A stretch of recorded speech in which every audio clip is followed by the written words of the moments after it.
Muy bien. Pues adelante, vamos a ver. ¿Qué vamos a ver? La enfermedad de Lyme. Exactamente. Solo eso vamos a ver. A ver, déjame apago esta cosa.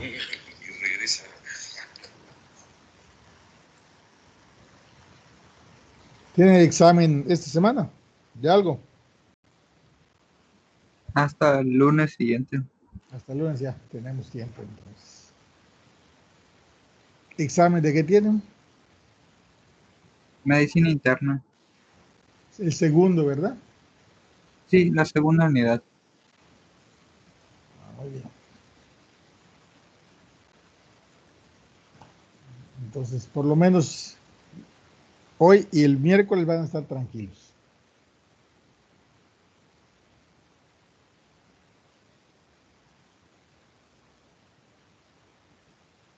A ver, adelante.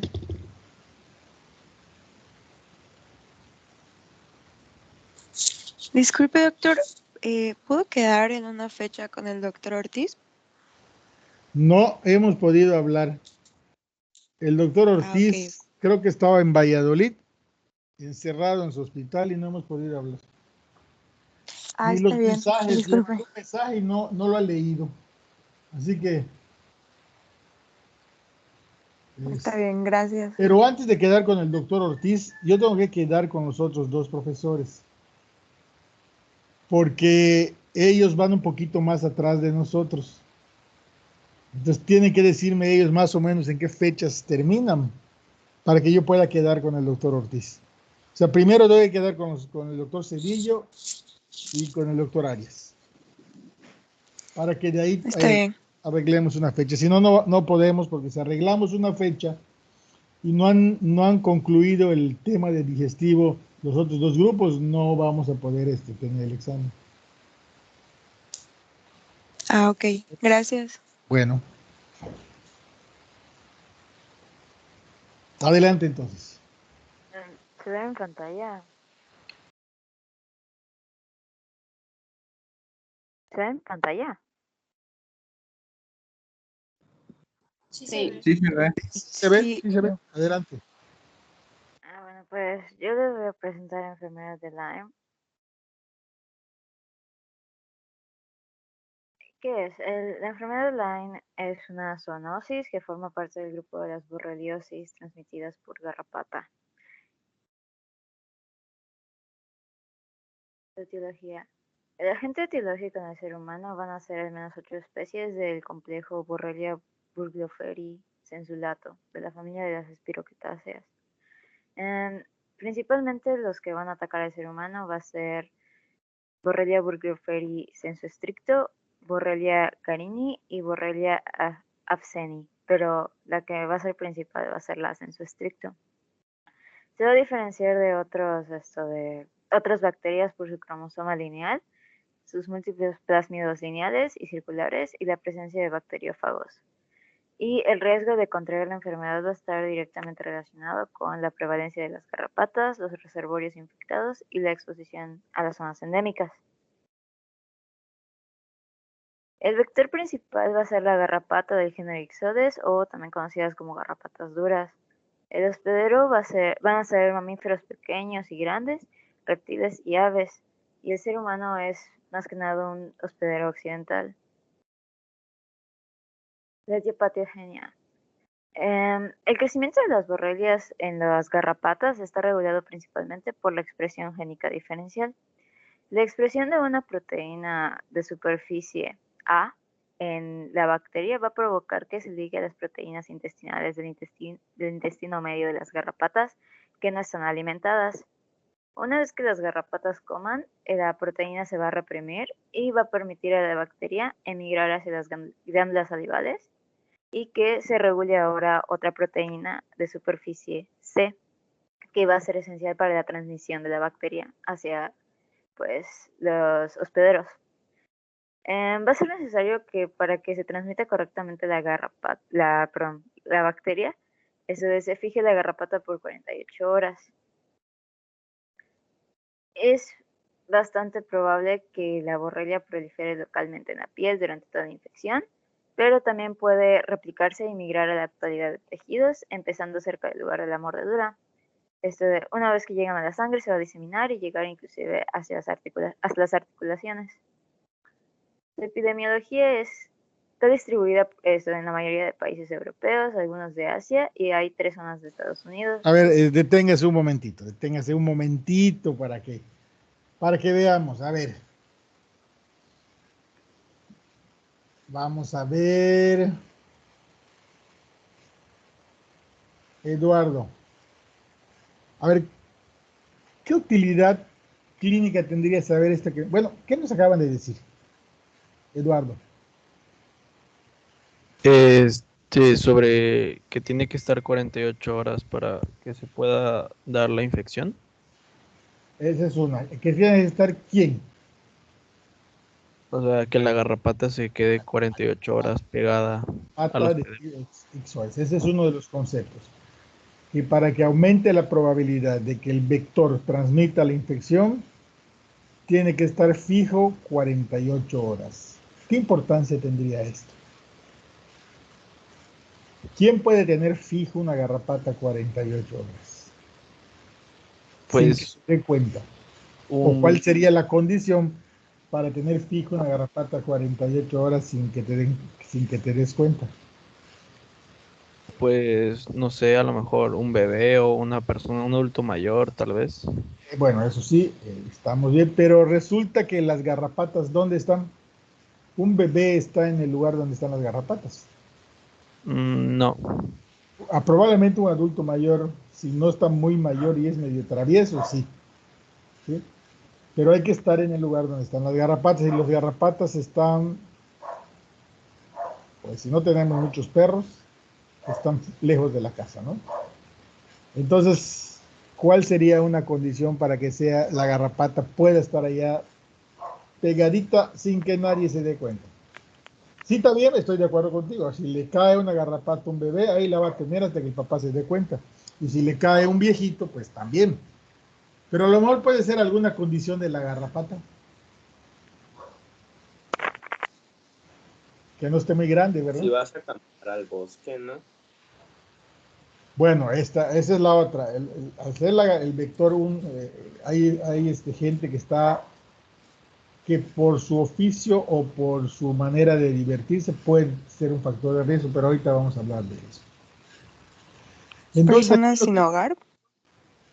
también las personas sin hogar pueden ser los que tengan factores de riesgo, porque además están muy sucios y seguramente esa cáscara que se les forma allá hace que su piel tenga otra sensibilidad y que no se den cuenta. Pero una condición es que las garrapatas pequeñas, las ninfas, son las que pueden estar pegadas más tiempo, porque no nos damos cuenta, son chiquitas.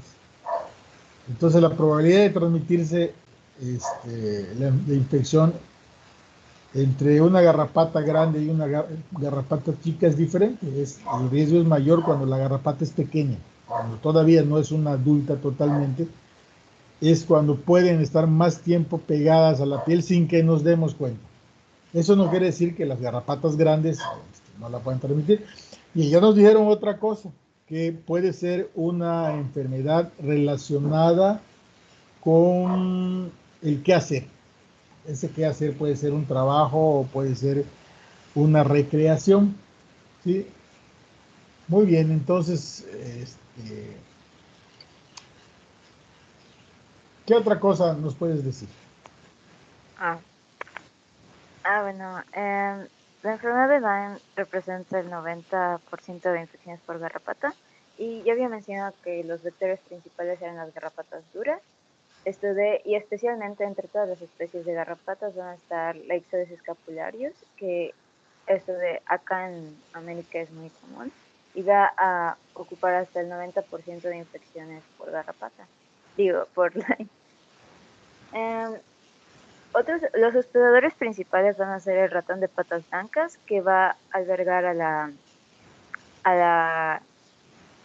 garrapata durante la fase larva, y la ninfa, que como ya había dicho el doctor, la ninfa ocasiona la mayoría de las infecciones, hasta el 90%, Y otro hospedador también es el venado cola blanca, que va a albergar a la garrapata adulta. En la mayor parte de los pacientes infectados se van a identificar entre mayo y agosto, pero la enfermedad en sí se puede dar durante todo el año.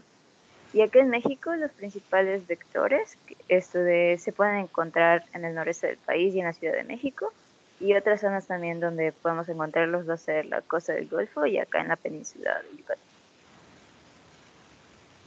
Ay, pues acá nada más es una imagen del ciclo de vida de la garrapata, pero creo que no se ve muy bien. ¿No se ve bien? Sí se ve bien, se ve perfecto, sí. Bueno, y pues acá cuando en el número 4 podemos ver que dice que las larvas se transforman en ninfas, y justamente la ninfa es la que podría infectar al ser humano principalmente. Bueno,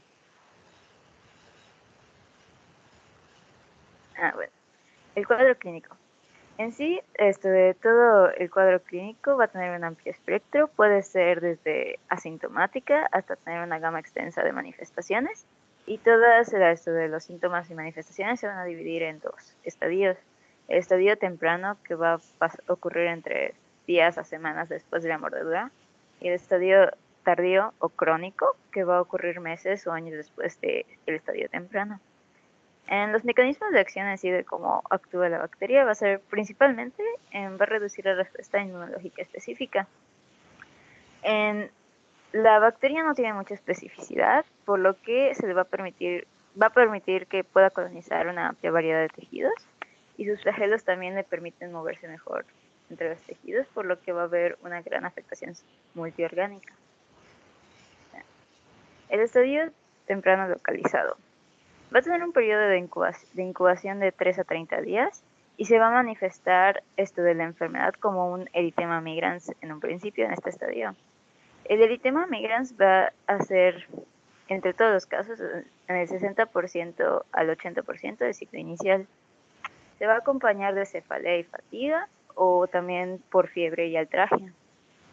Y puede desarrollarse de 3 días a 16 semanas de la mordedura, y puede durar hasta 3 a 6 semanas. En sí, este eritema migrans va a comenzar como una pequeña mácula o pápula, y puede crecer hasta ocupar un diámetro de 5 a 50 centímetros. Sus características son que presenta un borde rojo plano que se va descolorando en el centro, y a veces en el eritema se pueden ver vesículas o necrosis central. El estadio temprano diseminado, que es otra parte del estadio temprano. A ver, deténgase ahí un poquito. ¿Sí? Vamos a ver.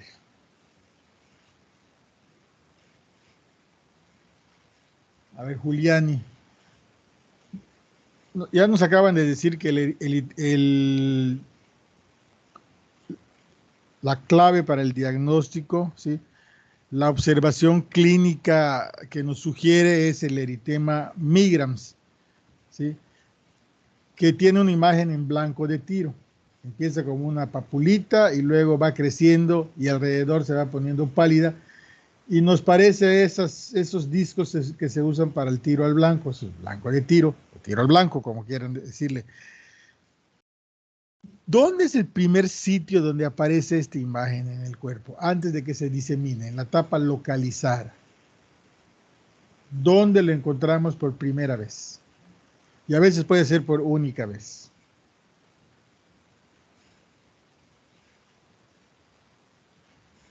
Julián.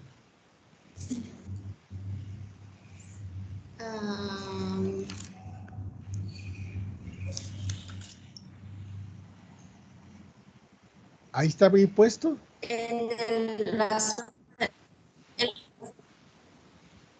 ¿Dónde? En la zona de la picadura. Claro, en el sitio de inoculación.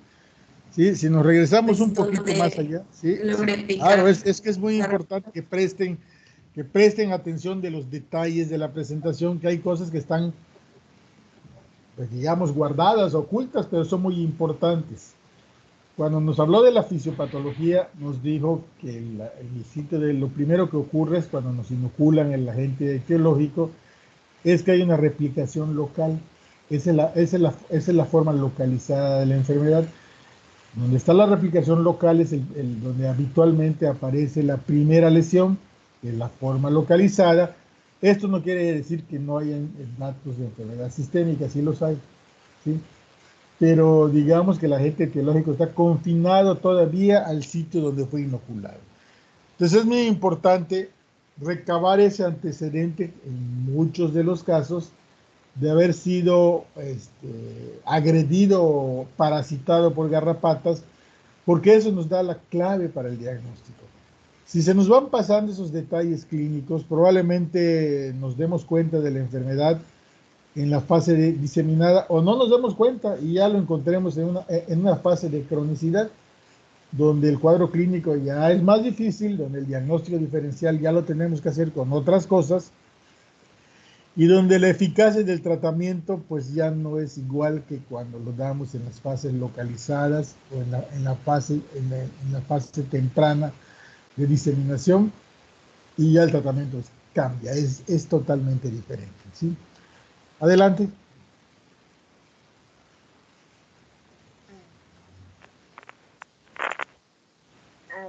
El estadio temprano de diseminado se va a dar entre 3 a 12 semanas después del eritema migrans, si no hay tratamiento, y en un promedio de 4 semanas. En sus características es que va a tener una afección a varios órganos o sistemas, y principalmente con manifestaciones neurológicas o cardíacas. Se va a caracterizar también por fatiga intensa, cefalea, fiebre, malestar, artralgias, mialgias, etc. Entre los síntomas neurológicos, las manifestaciones neurológicas, va a estar la neuroborreliosis de Lyme, que se va a dar la tercera semana después de la mordedura, en un 20% de las personas. También puede aparecer en forma de neuropatía craneal, que va a ser la parálisis periférica del nervio facial principalmente, ya sea uni o bilateral. Y ocasionalmente también va a ocurrir con la parálisis de el trigémino, el patético, el módulo ocular común y el abducens. Otra forma en la que se puede presentar es la meningo-radiculoneuritis, esto de que va a ser una meningitis por meningismo leve y cefalea esto de presentado como meningismo leve y cefalea intermitente. Y también se puede presentar en forma de radiculoneuropatía, que va a tener un inicio agudo con dolor intenso localizado y o debilidad motora con o sin pérdida sensitiva. Entre las manifestaciones cardíacas, bueno, se va a dar en menos del 1% de los alumnos y menos en niños, y va a ocurrir de la segunda a la tercera semana de infección. Los síntomas cardíacos van a aparecer en forma de palpitaciones, disnea, dolor torácico, síncope secundario o bloqueo atrioventricular. También como miopericarditis con derrame, aunque esta forma es muy rara. Y puede ser tan grave como ocurrir una falla cardíaca transitoria. Aparte de las manifestaciones neurológicas y cardíacas, también se puede presentar en forma de linfocitoma borreliar, que va a iniciar en promedio de 30 días, en un rango de 6 a 180 después de la mordedura.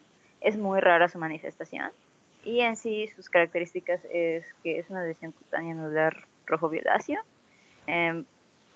relativamente pequeña, de 0.5 a 2.5 centímetros, y va a ser frecuente en el lóbulo de la oreja y en la área de la mamaria, aunque también se puede presentar en otras partes, como por ejemplo la cara. Y pues acá hay una imagen de cómo se vería el linfocitoma borrelial.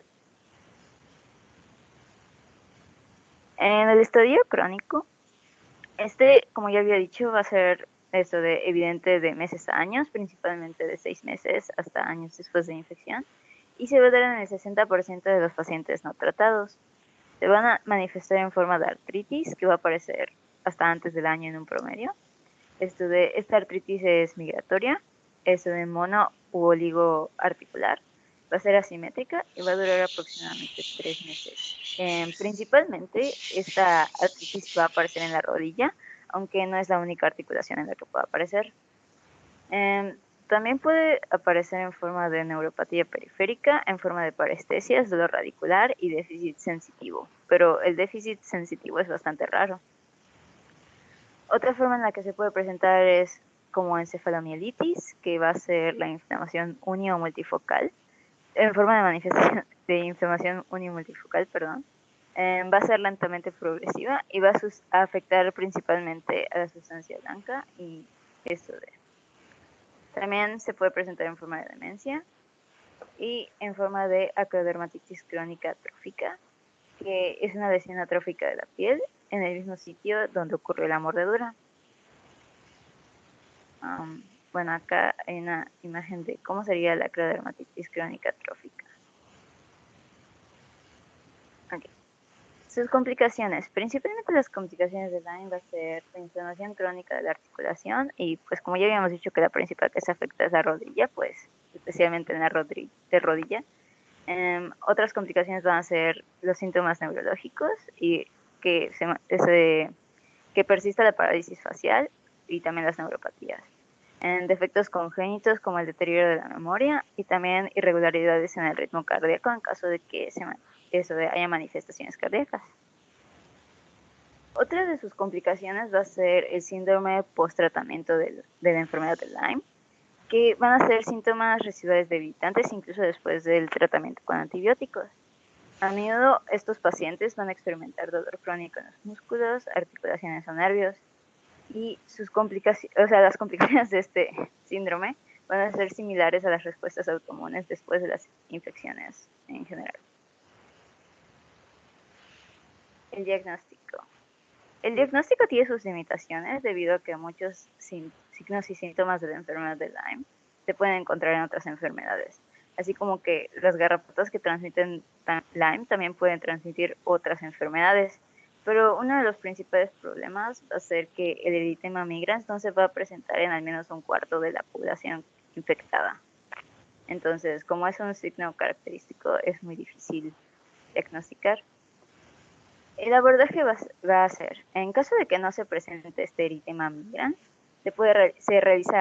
siempre se debe realizar una anamnesis, pero se va a hacer énfasis en si ha estado al aire libre en verano, cuando la enfermedad de Lyme es frecuente, pero también en general. Y se puede realizar un examen físico, en busca de la garrapata, y en caso de que el eritema migrans no esté en una zona visible, pues también en búsqueda del eritema migrans, a ver si aparece. A ver, deténgase un poquitito ya. Deténgase. A ver. Diana, ¿en Yucatán tenemos las condiciones para tener la enfermedad de Lyme?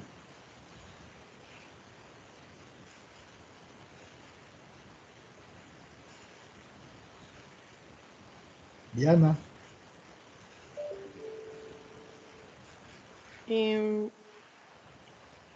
¿Sí?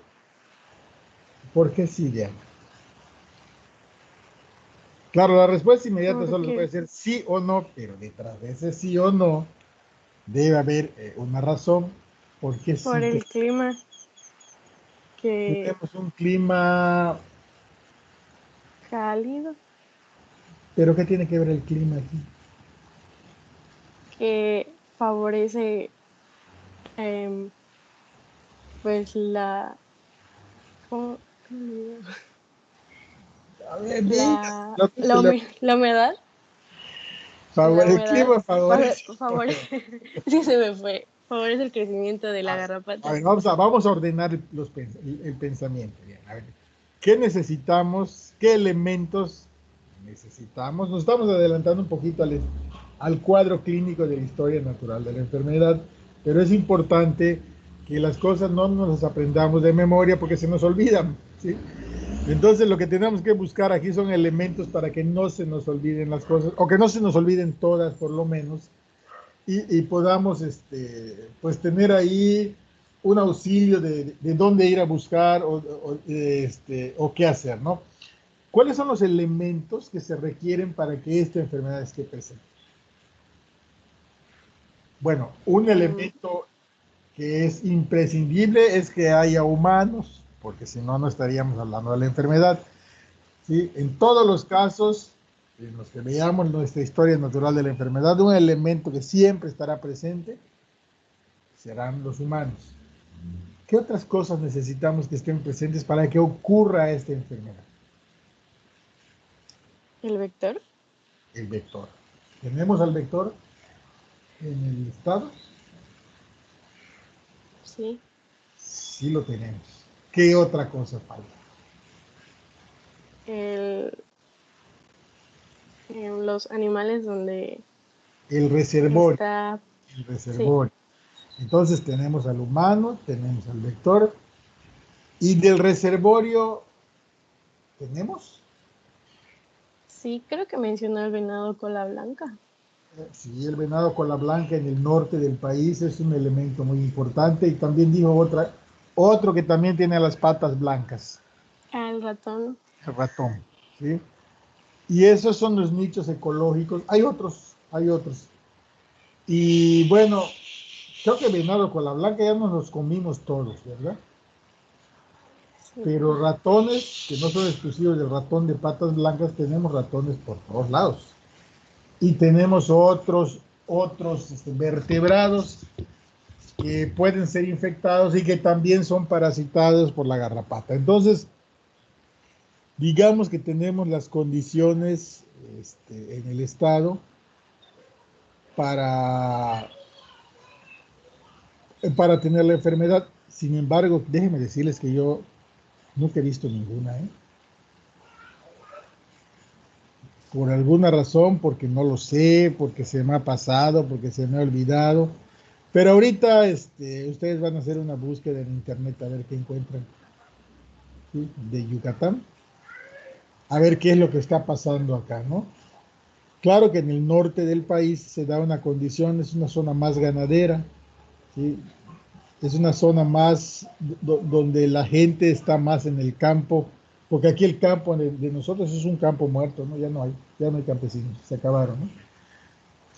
Entonces sí tenemos las condiciones, tenemos todos los elementos, pero no la estamos diagnosticando o por alguna razón no la estamos viendo con la frecuencia, o nuestras artritis o las que tenemos ahí en los hospitales en realidad no son cosas inmunológicas o degenerativas, y son consecuencia de que no estamos diagnosticando lo que debemos diagnosticar para evitar las formas crónicas de la enfermedad. Algo está pasando en el estado, ¿sí?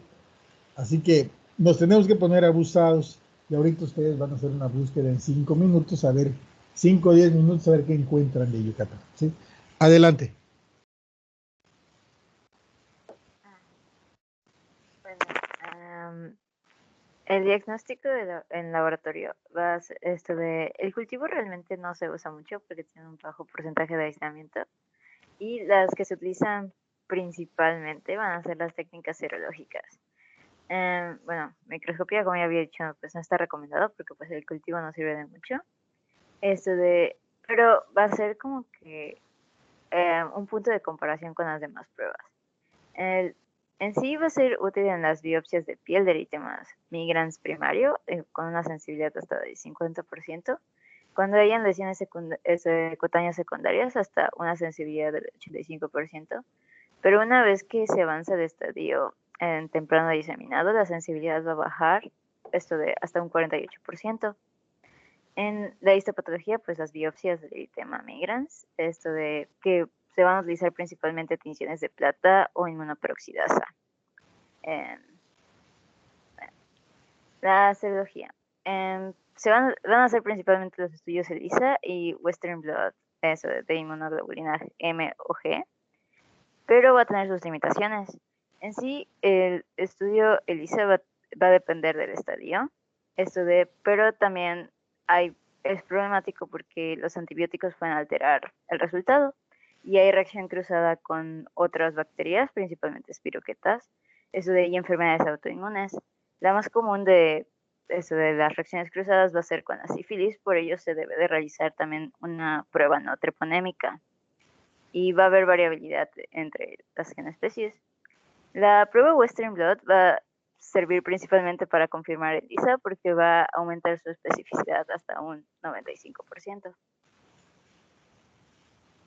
En la biología molecular... A ver, regreses ahí. A ver, vamos a entender un poquito esto.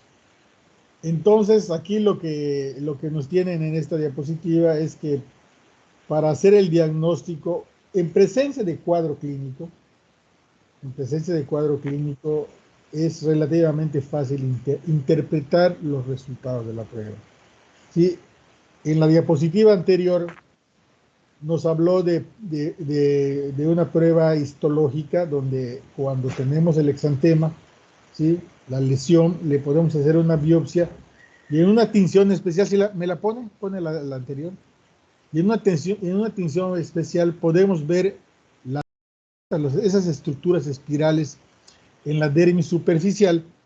Es la presencia del agente etiológico y eso pues, prácticamente confirma si la enfermedad, si tenemos un cuadro clínico y además tenemos una lesión, o sea, si tenemos una lesión, porque la muestra se tiene que tomar de la lesión. Esto, pues, a veces no se nos ocurre, no la tomamos, o cuando hacemos el diagnóstico de la enfermedad, ya no están las lesiones ahí no son las lesiones iniciales, y nos ayuda poco, ya no vemos las estructuras espirales, aunque vemos la imagen histológica del infiltrado y la lesión perivascular, pues el no ver las estructuras pues nos disminuye un poco la sensibilidad y la especificidad. Entonces rara vez se nos ocurre hacer esto, pero si se nos ocurriera y lo viéramos, con eso ya amarraríamos el diagnóstico. Pásenos la que sigue. Entonces el diagnóstico se hace de manera indirecta a través de la presencia de anticuerpos de tipo específico, pero ahí tenemos un problema, ¿sí? El problema es que hay reacción cruzadas con otras espiroquetas y necesitamos de las dos pruebas, casi como lo hacemos con VIH-Sida, para garantizar que el diagnóstico tiene una alta probabilidad. O sea, necesitamos la prueba de tamizaje, que es la ELISA, y luego necesitamos la prueba de Western blot para confirmar, ¿no? Y a pesar de eso, pues ahí en la diapositiva nos dice que hay enfermedades que pueden dar reacciones cruzadas y que, por ejemplo, en el caso de la sífilis, para descartarla necesitaríamos hacer una prueba no treponémica. Ustedes todavía no saben qué es una prueba no treponémica. Cuando veamos sífilis vamos a ver que tenemos dos tipos de pruebas para hacer el diagnóstico. Las pruebas no treponémicas y las pruebas treponémicas. Pero en este caso la prueba no treponémica, es la clásica, la típica, es el BDRL. O sea que necesitamos entonces tres elementos para que la prueba serológica tenga un valor de sensibilidad alto, ¿no? Positividad para el ELISA, positividad para el Western blot y negatividad para el BDRL, ¿sí? Esa negatividad para el BDRL, entre comillas, nos está descartando la posibilidad de sífilis, que es una enfermedad que en nuestros tiempos pues es bastante más prevalente que la borreliosis de Lyme, ¿no? Pues habría que hacerla en estos casos cuando estamos en el camino del diagnóstico de esa enfermedad, y habría que hacer el diagnóstico diferencial, porque cuando veamos sífilis vamos a ver que la sífilis también nos puede dar lesiones en la piel y tendríamos que hacer el diagnóstico diferencial con otras cosas, además de la enfermedad de Lyme. Adelante. Bueno. También se puede utilizar técnicas de biología molecular. Va a estar indicado principalmente cuando haya neuroborreliosis temprana con serología negativa, en borreliosis ocular, en recién nacidos con madres con Lyme activa durante el embarazo y en infecciones coexistentes con Babesia y Ehrlichia. Eso va a utilizarse principalmente el PCR, que va a ser hasta 3 veces más sensible que el cultivo en estadio temprano diseminado. Se va a utilizar en biopsias de piel con eritema migrans y la sensibilidad va a tener 75%. También en manifestaciones tardías la sensibilidad va a bajar hasta el 57%. Y en artritis el PCR es selección, y porque va a tener una sensibilidad hasta del 88%. Una de las ventajas del PCR es que puede detectar a la bacteria en el vector en caso de que se encuentre la garrapata, y también a la bacteria muerta en muestras conservadas. Se conserva con parafina y especímenes de colección. Okay. A ver, déjeme un momentito. A ver, ponga la anterior. ¿Qué posibilidad existe de que cuando tenemos el cuadro clínico tengamos a la garrapata por allá como para agarrarla?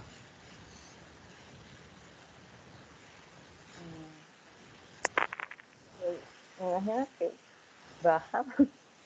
Yo creo que bajísima, ¿no? Podríamos agarrar garrapatas de la casa, por ejemplo, hacer una pesquisa y buscar garrapatas en la casa, si tenemos animales en la casa, buscar la garrapata en los animales, pero eso no nos garantiza que encontremos la garrapata, es que eso es lo que tenga el enfermo, porque hay otras cosas que se pueden parecer, ¿no? Entonces, nos puede acercar la posibilidad diagnóstica cuando hacemos un PCR en el vector y encontramos que en la casa, por ejemplo, hay un vector con presencia del agente etiológico. Pero eso puede suceder en muchas casas y en muchas de las casas no tener enfermos de borreliosis. Entonces, eso no nos acercaría mucho. Lo ideal es que pudiéramos hacerle el PCR en la lesión, ¿sí? Porque eso sí nos aseguraría que el agente etiológico sí está ahí adentro, ¿sí? Sin ustedes, ¿cuál es el problema? Conforme se va alejando la fase aguda de la enfermedad, ¿sí? Las pruebas van cayendo en su sensibilidad y en su especificidad y tenemos pruebas medianamente útiles, ¿sí? Por eso nos tenemos que poner abusados al principio y además de que en las fases crónicas de la enfermedad pues ya el tratamiento está más complicado, el daño puede ser mayor. Si tiene enfermedad al miocardio, al sistema nervioso central, a lo mejor ya no se recuperan al 100%. O sea, aquí la clave es que consideremos que esta es una posibilidad que puede ocurrir y cuando tengamos una lesión que se parezca, tenemos que estar sobre ello y hacerle las pruebas serológicas porque ese es el momento en el que podemos hacer más por el paciente, ¿sí? O tomar la biopsia si está al alcance de nosotros. Desde luego que si estamos en las coloradas, pues eso no se va a poder hacer, no se va a poder hacer ninguna de las cosas. Pero ahí, ahorita nos van a decir qué haríamos si estamos en las coloradas y tenemos una lesión que parece ser y no tenemos los elementos para el diagnóstico. Adelante. El diagnóstico diferencial va a ser principalmente con la enfermedad examentosa del sur asociada a garrapatas o Stari, que tiene características que la distinguen del Lyme, como por ejemplo es muchísimo menos probable que sean varios eritemas. Van a ser mucho más pequeñas, entre 6 a 10 centímetros. Recordemos que Lyme tenía hasta 50 centímetros, podía abarcar el eritema. Van a ser más circulares y en el centro van a estar muchísimo más claras. Pues acá podemos ver la diferencia de cómo sería Stari y Lyme. Otras enfermedades con las que se debe hacer diagnóstico diferencial va a ser los desórdenes agudos de la memoria, en la artritis reumatoide y espondiloartritis anquilosante, el bloqueo del nódulo atrioventricular, con celulitis, con dermatitis de contacto, con gota y con granuloma anular. Varias de estas ya es una vez que llega al estadio temprano diseñado. O sea, el diagnóstico diferencial va a depender de la fase en la que se encuentre la enfermedad, ¿sí? Cuando la enfermedad está localizada en la piel, el diagnóstico diferencial se hará con enfermedades que causan lesiones eritematosas en la piel. Sí, no siempre la lesión es tan clara como nos han mostrado en las fotografías. El problema es que no necesariamente tiene que ser así, ¿no? Claro que cuando aparecen así, pues ya es más, si nos acordamos de la enfermedad, pues ya es más fácil hacer lo que tenemos que hacer para confirmarlas, pero en algunos casos no son así, ¿sí? O están modificadas por algunas cosas, por ejemplo, cuando uno se rasca, pues la lesión cambia, ¿no? Y en algunas situaciones de alergia a medicamentos o alimentos también habría que hacer el diagnóstico diferencial, aunque estas, pues habitualmente no se acompañan de un síndrome infeccioso, pero pueden entrar entre el diagnóstico diferencial. Y en la fase crónica o cuando está afectado el sistema nervioso central, pues todavía el diagnóstico diferencial es más amplio y más difícil, ¿sí? Y si no se nos ocurre que el paciente puede estar teniendo esta enfermedad o no recabamos el antecedente de haberse ido a cazar, de haber tenido picaduras, de haber encontrado garrapatas, pues se nos va el diagnóstico. Y ahí estamos dando palos de ciegos y no le atinamos, ¿no? El no darle el tratamiento pues implica un mayor riesgo de que una evolución sea la no favorable. Adelante. El tratamiento va a depender también de en qué estadio esté o qué manifestaciones tenga. Durante las manifestaciones tempranas van a darse antibióticos orales como amoxicilina, doxiciclina o cefuroxima y se van a curar en la mayoría de los casos. En caso de que no se curen, el dar este tipo de antibióticos va a disminuir la probabilidad y gravedad de las manifestaciones tardías. En pacientes con artritis de repetición o afectación del sistema nervioso, se puede dar tratamiento parenteral de ceftriaxona, cefotaxima o penicilina G4. Pero el problema con que sea intravenoso, va a ser que puede ocasionar muchísimos efectos secundarios. Cuando haya la complicación del síndrome post-tratamiento del Lyme, que ya les había mencionado, el dar antibióticos no se ha demostrado que pueda tener una cierta eficacia para tratar los síntomas. A ver, regrésela. A ver, aquí estamos viendo que el agente etiológico es sensible a varios antibióticos. Y estamos viendo uno ahí que es el de primera elección para muchas cosas, ¿sí? Y que cuando tenemos un paciente con síndrome infeccioso, a veces ni siquiera sabemos qué es y se lo damos. Y eso puede hacer que no veamos a la enfermedad como tal, que la tratemos sin saber qué es la enfermedad. ¿Sí? Lo siento, no te entendí. No, yo tampoco, es el teléfono que me está hablando. ¿A qué me refiero? Entonces, a ver, Brian, Sí, doctor. ¿a qué antibiótico me refiero y en qué lo usamos? Y además abusamos de él, sobre todo cuando estamos lejos de donde tenemos los recursos para hacer los diagnósticos. La amoxicilina. Claro, efectivamente, cuando ustedes empiecen a hacer su práctica clínica van a ver que cualquier cosa que parezca una infección, aunque pudiera ser viral, lo primero que se nos ocurre es darle tratamiento. Y entre nuestro arsenal terapéutico de primera elección está la amoxicilina o la ampicilina, ¿sí? Que es un pariente de la amoxicilina, o les damos penicilina, de hecho, ¿no? Y eso es posible que enmascare o que haga que no estemos viendo las enfermedades ni los estemos diagnosticando porque les estamos dando tratamiento sin saber, ¿no? Esa es una posibilidad de lo que puede estar ocurriendo en un lugar donde es fácil conseguir antibióticos, ¿no? Entonces, considerarlo, ¿no?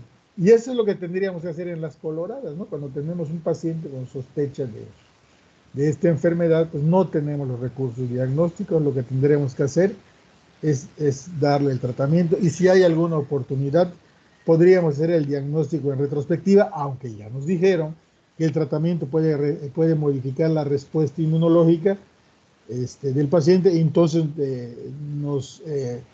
nos limitaría la posibilidad de ver la presencia de anticuerpos, ¿no? Pero habitualmente cuando uno tiene una infección y que ya progresó tantito y le da uno el tratamiento, habitualmente vemos en retrospectiva los anticuerpos, ¿no? Adelante.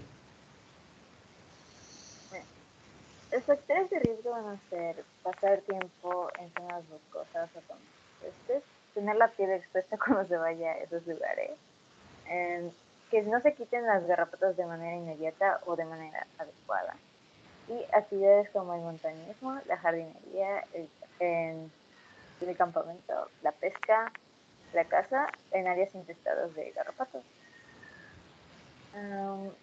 Para prevenirlo, se puede, en caso de que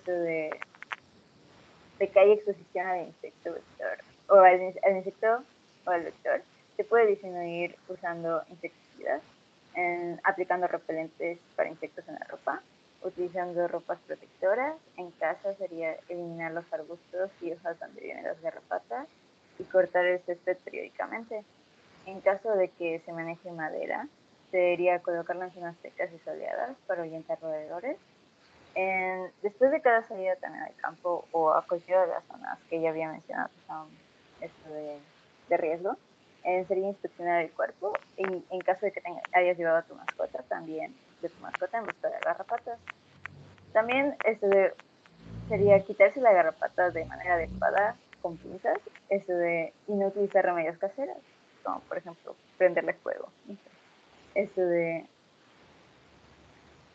Y la A ver, rehabilitación. aquí tengo una pregunta. Tengo una pregunta. ¿Por qué tenemos que quitarnos las garrapatas con pinzas? Había leído que si no se quitaba con pinzas, era probable que no la quites por completo, porque se podían quedar algunas cositas allá. Eso leí, pero no estaba muy segura. Pues está bien leído, es eso, ¿no?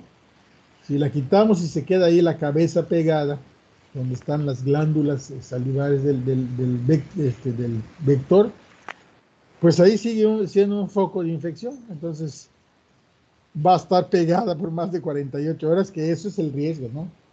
El tiempo de que tengamos ahí pegada la parte de la cabeza, pues va a significar el mismo riesgo de tener la garrapata entera, ¿no? Entonces por eso hay que estar seguros de que la quitamos bien, que la quitamos toda, ¿no? Adelante. Bueno, en caso de que pues, no sirva el tratamiento, se puede utilizar rehabilitación o terapia física.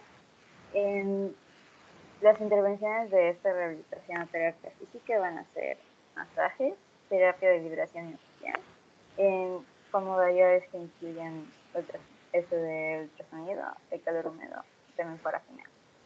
También en caso de que hayan manifestaciones como parálisis del nervio facial o debilitación, se ha utilizado la estimulación eléctrica, pero no está completamente aprobada. También está el reentrenamiento neuromuscular en caso de parálisis. Sería otra opción también. El pronóstico. Bueno. Con el tratamiento temprano, más del 80% de los pacientes tendrían una recuperación completa de los síntomas. Una pequeña parte de ellos podrían desarrollar una infección recurrente.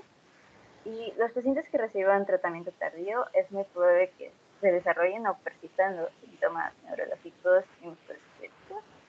En sí la enfermedad no es fatal, pero un pequeño porcentaje de personas pueden desarrollar el síndrome post-tratamiento del Lyme.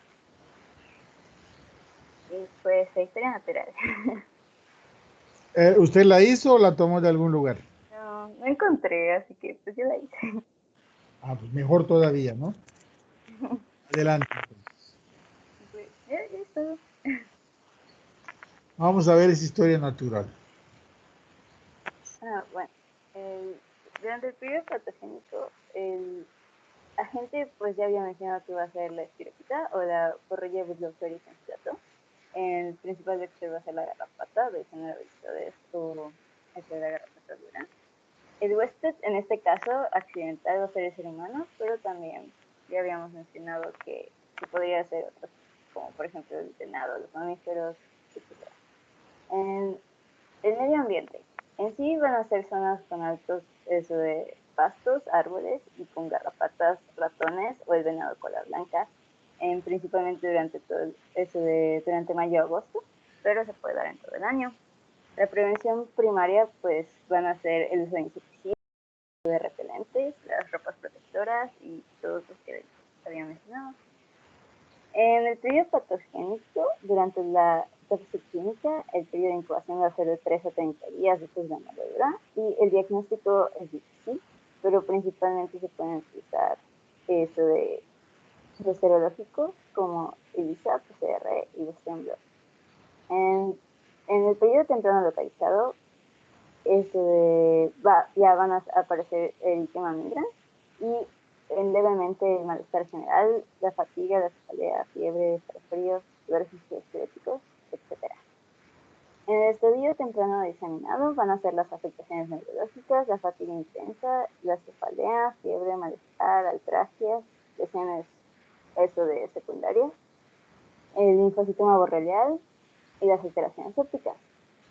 En el estadio crónico entrarían la artritis, la neuropatía periférica, la encefalomielitis, la demencia y la atrofia, que había mencionado, cutánea. Bueno, El tratamiento va a ser durante el periodo clínico. Se van a dar antibióticos orales como amoxicilina, doxiciclina o cefuroxima en etapas tempranas y en caso de que haya las manifestaciones como neurológicas y las articulaciones, es el tratamiento parenteral con ceftriaxona, cefotaxima o penicilina G, intravenosa todos. En caso los resultados pueden ser, ya sea que haya recuperación, que aparezca el síndrome post-tratamiento de Lyme, que persistan las afecciones neurológicas o que persista la artritis. Y la prevención terciaria va a ser la terapia física, que ya había mencionado, que son masajes, terapia de liberación facial, con modalidades de ultrasonido, calor húmedo, parafina, estimulación eléctrica y también en caso de que hayan manifestaciones neurológicas, el reentrenamiento neuromuscular. No lo quite, no lo quite. A ver, déjenme ver aquí. Raquel. ¿Escucha, Raquel? Raquel Ochoa. Sí, doctor. A ver, vea bien esa historia clínica, esa historia natural de la enfermedad. ¿Qué le faltó? Está bien, pero le faltó algo.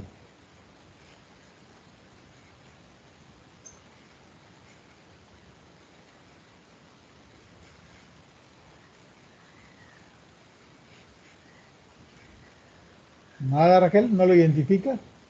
No, la verdad no. ¿No identifica qué le faltó? Vamos a ver. Rafael López, ¿qué le faltó?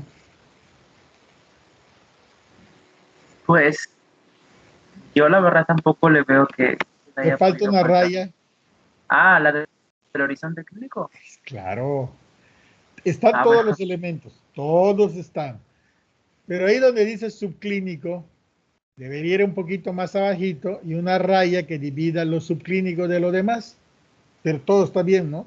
Pero es importante que identifiquemos eso, porque por ejemplo, en el cuadro de abajo donde está la prevención secundaria, el diagnóstico temprano debe estar casi montado entre lo subclínico y el periodo temprano, ¿no?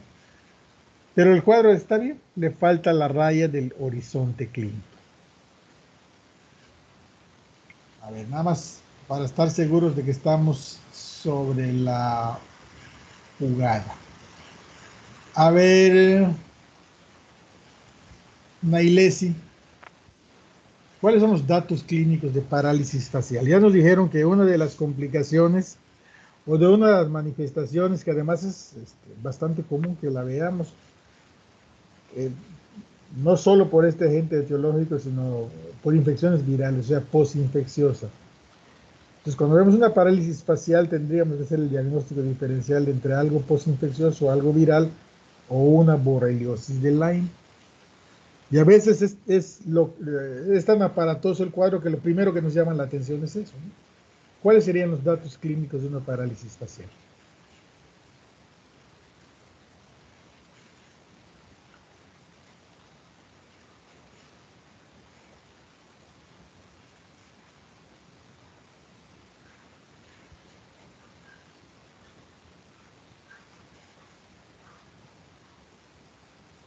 ¿Me escucha?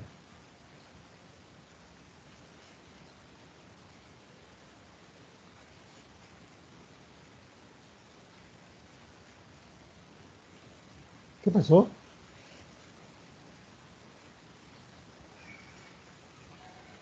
Nailesi.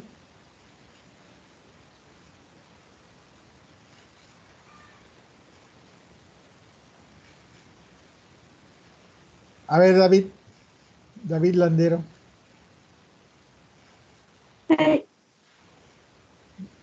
Nailesi. No, no la escuchamos. David. Mencionaba en la presentación de que hay pérdida de ¿Cuáles son los la datos capacidad clínicos de motora, pero se conserva. ¿Cuáles son los datos clínicos de parálisis facial? No de Hay, esta. hay párpado caído, dificultad del habla. A ver, párpado caído. nada más les recuerdo, hay dos tipos de parálisis facial, la central y la periférica. ¿Sí? Y hay diferencias entre la central y la periférica. Hablemos de la periférica. Párpado caído. ¿Cuál párpado? Bueno, solo hay un párpado, ¿no? Hay dificultad al habla. Sí, estoy de acuerdo. Hagamos a un lado lo del párpado. Dificultad al habla, entonces habla farfullante. ¿Qué más hay? Puede haber babeo. Así es. Babeo, ¿sí? Y pues hay dificultad en las expresiones faciales. Hay cambio en la expresión facial. ¿Qué pasa con la boca? Se va de lado. Se va de lado. Hay desviación de la comisura bucal. ¿Hacia dónde? ¿Lado sano o lado afectado? Hacia el lado afectado. No, lado sano. Es por eso. No solo aprenden de memoria. Hablan raro, arrastran las palabras porque se llena su boca de saliva y empiezan a babear y les cuesta trabajo mover la boca de un lado, ¿sí? La expresión facial se vuelve lisa o plana del lado enfermo y la comisura bucal se va hacia el lado sano porque el lado sano jala a la boca por el lado de donde no hay fuerza muscular. Esos son los datos de parálisis facial. Y puede haber caída, puede haber lagoftalmos. Se abre el ojo y se llena de lágrimas, hay lagrimeo, ¿no? Se hace un charquito allá y entonces vemos la conjuntiva inferior. Esos son los datos de parálisis facial. Es muy importante que cuando veamos algo así, repasemos o tratemos de recordar los datos clínicos porque si no se nos van a escapar, ¿no? Y les voy a preguntar, por ejemplo, cuáles serían los datos de miocarditis, pero esos no se los pregunto porque los dije. Están en la diapositiva, ¿sí? Muy bien. ¿Alguna pregunta, duda o comentario respecto a este tema? Yo, doctor, para el diagnóstico sería, o sea, digamos que el estándar de oro sería la prueba serológica con la ELISA. El diagnóstico, el estándar de oro en estos casos sería la prueba histológica. ¿Cuál es el problema con ese estándar de oro? Que se nos pasa el momento. Ustedes ya vieron, a ver, déjenme ver si está, ahí está el cuadro, miren, el periodo de incubación. El periodo de incubación es muy largo, puede ser tan corto como 3 días o tan largo como 10 días. El observar histológicamente a las espiroquetas nos confirma el diagnóstico. Digamos que ese sería el estándar de oro, seguido por el PCR. Pero aún siendo los estándar de oro, su sensibilidad y su especificidad no son las ideales. Aunque sean las mejores pruebas que tenemos, digamos que tenemos un rango de incertidumbre de alrededor del 20-25%, dependiendo del momento. Y aunque sean el estándar de oro, pues digamos que son estándares de oro que van modificándose de acuerdo al momento de la enfermedad y en algunos casos con un alto grado de incertidumbre, ¿no? Y las pruebas serológicas, pues serían, las pruebas serológicas son lo que más usamos, porque es lo más fácil de hacer, pero requerimos de una prueba de tamizaje que es la ELISA y la prueba confirmatoria que es un Western blot, y desde luego todo a la luz del cuadro clínico. Entonces tenemos aquí pruebas que son mejores, aunque no son las ideales, que dependen del momento de la enfermedad o depende del sitio donde estemos, como es el caso del PCR, ¿no? No lo podemos estar pidiendo en donde sea ni a cada rato y no cualquiera lo puede pagar. Entonces lo que más utilizamos para el diagnóstico son las pruebas serológicas, ELISA y Western blot. Y usando las dos, pues más o menos nos acercamos a la sensibilidad y a la especificidad de lo que es el PCR. ¿Sí? Aunque, ahora les vuelvo a decir, cualquiera de las pruebas nos deja una brecha de incertidumbre ahí. ¿Sí está claro? Sí, doctor, gracias. Sí. Bien, vamos a decirles que cuando hablamos de un estándar de oro, hablamos de que es la mejor prueba, aunque no necesariamente tenga que ser muy buena, ¿no? Eso es lo mejor que existe. Pero a veces ese estándar de oro pues no es tan bueno y ahí vamos en la búsqueda de otras cosas. No me refiero a esta enfermedad, me refiero en general a lo que podría ser un estándar de oro. Aunque sea de oro, puede ser oro barato, oro de 10 quilates. ¿Alguien más?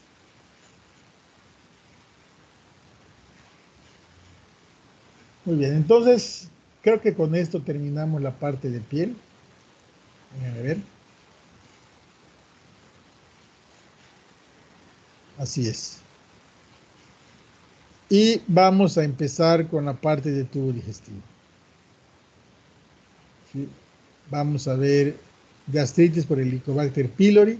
Y como es un solo tema, vamos a hacer algo allá en esa hora de clase, ¿sí? Que va a ser sorpresa. Muy bien. Pues si no hay preguntas y comentarios. Doctor, yo tengo una duda respecto a mi presentación. A ver, ¿cuál es? Lo que pasa es que, pues no, ¿Quién Carlos Ruiz. Carlos, a ver, ¿qué pasó, Carlos? Lo que pasa es que no vi la carpeta de neuro. Entonces yo la creo y subo mi presentación de cisticercos. Sí, si no está creada, el primero que vaya a subir, que la cree y suba. Ah, El ok, primero está que, bien, muchas el gracias. primero que suba, para que no estemos, una vez que ya esté la carpeta ya, pues ya no hay que crear otra. Pero si no está, hay una manera muy fácil de crearla, ¿no? La crean en el escritorio, ¿sí? Y solo la arrastran, porque es más difícil crearla ya en Teams. Créenla en el escritorio, le pueden poner adentro su presentación y la arrastran. Y ya cuando esté la carpeta, pues ya, el primero que vaya a subir del bloque, pues es el que la crea. ¿Sale? De acuerdo. Sí, gracias. Muy bien, entonces la clase que viene es Perla, ¿no? Perla nos va a dar gastritis por Helicobacter pylori. Sí. Muy bien, y como es un solo tema, pues vamos a hacer otra cosita por allá. No les digo qué, para que se queden tranquilos. Muy bien, pues nos veríamos entonces el miércoles. Doctor, disculpe, yo tengo una duda igual de mi presentación. Soy Claudia. Ah, Claudia, ¿qué pasó? Nada más, el síndrome disentérico por bacterias es básicamente la shigelosis, ¿no? Bien. La shigelosis es el prototipo del síndrome disentérico. Ajá, Hay otros agentes que nos pueden causar síndrome disentérico, por ejemplo, la amibiasis, pero la amibiasis la vemos aparte. Sí. ¿Sí? Hay la yersiniosis. ¿Qué necesitamos? Que nos dé el tema de shigelosis y que nos ponga en una tabla. Que nos ponga en una tabla cuáles otras pueden causar un cuadro clínico similar. Por ejemplo, yersiniosis, salmonelosis, o sea, cualquier bacteria enteroinvasiva que afecte el colon nos puede dar un síndrome disentérico. Entonces, lo primero que necesitamos saber es qué es un síndrome diarreico como tal y qué es un síndrome disentérico. O sea, cuáles son las características del diarreico y cuáles son las características del disentérico. ¿Cuál es el prototipo de la diarrea, del síndrome diarreico no disentérico? ¿Sí? Es cólera y virus. Y del síndrome disentérico, cuando hablamos de bacterias, es shigelosis. Pero hay otros. Entonces nos hablan del prototipo y nos ponen en una tabla o nos mencionan cuáles otros pueden dar un cuadro clínico similar. Por eso se llama un síndrome.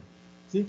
En algunos casos, por ejemplo, como el cólera, que nos da un síndrome diarreico, es muy aparatoso, y por ahí tengo un video, se los voy a poner, de la fisiopatología del cólera, y hay ya algunas imágenes del cuadro clínico. Es muy aparatoso y se sale un poquito del común de las otras. Pero por ejemplo vamos a ver que Escherichia coli, algunas cepas de salmonella y casi todos los virus nos pueden dar cuadros clínicos indistinguibles. Entonces lo importante es que sepamos que es un síndrome diarreico, que es un síndrome disentérico, que nos hablen del prototipo y qué otra cosa está metida por ahí que puede dar un cuadro clínico similar. Por ejemplo, la amibiasis se puede parecer a la shigelosis, pero la amibiasis la vemos aparte. Sí. ¿Sí? Y vemos aparte también la balantidiasis, que ese es otro parásito que nos puede dar un síndrome disentérico. Y cuando veamos las enfermedades parasitarias, vamos a ver que tricocefalosis también nos da un síndrome disentérico, aunque con ciertas características. ¿Verdad, Miriam?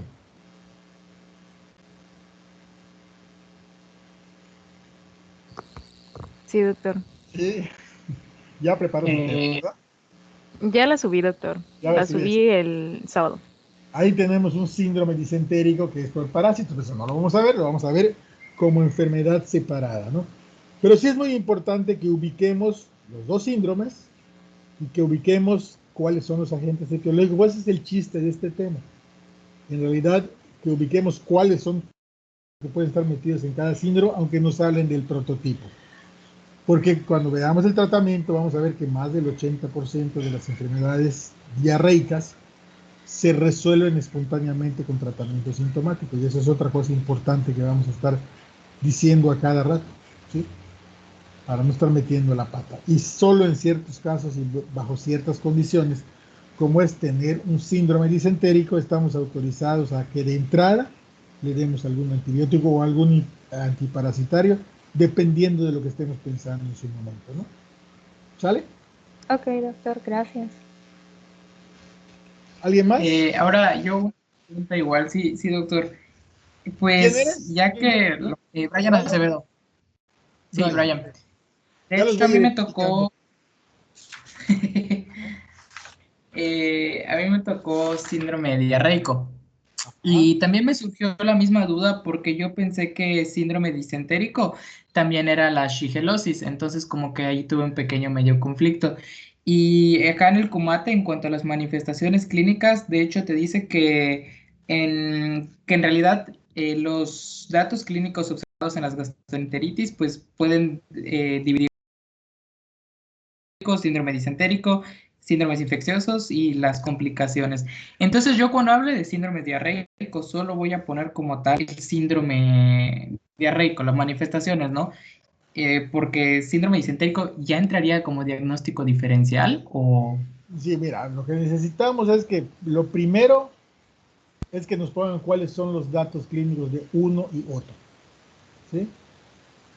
Por ejemplo, en el síndrome disentérico hay muchas evacuaciones, ahí se lo estoy adelantando un poquito. El síndrome disentérico hay muchas evacuaciones, 10, 15, 20, pero esas evacuaciones son muy escasas.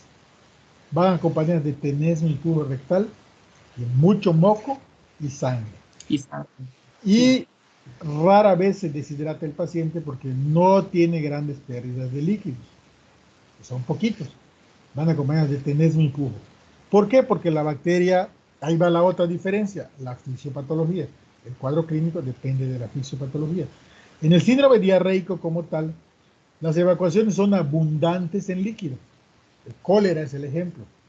¿Sí? Hay dolor abdominal generalizado, las evacuaciones son abundantes, prácticamente acuosas y sin moco ni sangre. Esas son las diferencias entre los dos síndromes. ¿Sí? Ahora, ¿qué hay entre los dos síndromes? Pues hay agentes etiológicos y detrás de eso hay fisiopatologías.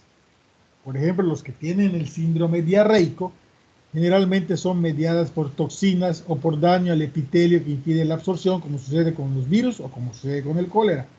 En el caso de los otros del síndrome disentérico, habitualmente hay invasión y lesión de la mucosa, habitualmente del colon, y eso es causada por otro tipo de agentes etiológicos. Entonces, esto de los síndromes viene desde la fisiopatología y luego viene el cuadro clínico. Teniendo en cuenta el cuadro clínico sindromático, podemos poner una lista de agentes etiológicos que pueden causar una u otra cosa. Hay agentes etiológicos como Escherichia coli, ¿sí? Que hay muchas variedades de Escherichia coli, le voy a decir dos, enterotoxigénica e enteroinvasiva, que pueden dar uno u otro síndrome dependiendo de la cepa de la bacteria. O sea, hay bacterias que pueden dar cualquiera de los dos. Entonces, hablamos del síndrome, hablamos de las fisiopatologías, cómo causan diarrea los virus, cómo causan diarrea las no enteroinvasivas y cómo causan diarrea las enteroinvasivas. ¿Sí? Y eso nos va a ayudar mucho cuando veamos la lista de agentes etiológicos, nos va a ayudar mucho a tomar una decisión y luego qué hacer para acercar el diagnóstico a la etiología, aunque en la mayoría de las veces no necesitamos hacer el diagnóstico etiológico, salvo ciertas situaciones. Entonces, ¿qué es lo que necesito? Que se dividan la fisiopatología, o que alguien nos hable de la fisiopatología de cómo puede ser causada una diarrea, ¿sí? Que es por aplanamiento y citotoxicidad de la mucosa intestinal, por toxinas que cambian la secreción del intestino, o por invasión que inflaman el intestino, y eso nos va a dar los síntomas. ¿Sí? ¿Sí está claro? Entonces se tienen que poner de acuerdo para que no se monten las cosas. ¿Sí? Y por ejemplo, el que nos vaya a dar el síndrome diarreico, que nos hable básicamente de los virus y del cólera, y el que nos vaya a hablar de síndrome disentérico, que nos hable de todas las cosas que pueden ser y nos ponga como ejemplo a la shigellosis, que es el ejemplo bacteriano. Porque el ejemplo parasitario sería la amibiasis, ¿sí?